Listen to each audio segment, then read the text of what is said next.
আসসালামু আলাইকুম এভরিওয়ান, নতুন ব্লগে সবাইকে স্বাগতম। আমরা দেখতে পাচ্ছি ইতিমধ্যে অনেক প্রবাসী রওনা দিয়েছে।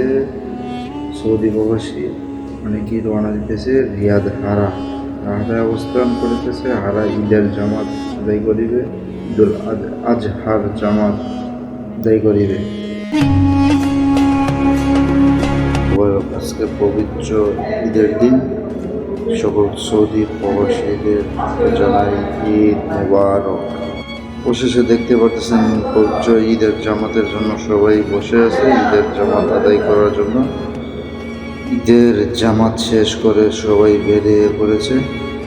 এই যে সবাই আড্ডা মারতেছে, গলাগলি করতেছে, কি নানানভাবে নানান কিছু করতেছে। প্রবাসীদের জীবন, প্রবাস, প্রবাসীদের জন্য সবাই দোয়া করবেন, যাতে সবাই সুস্থভাবে শান্তিভাবে থাকতে পারে। পরিবার ছাড়া ঈদ, আর একটা ঈদ কাটালাম, এটা হলো 14তম ঈদ পরিবার ছাড়া।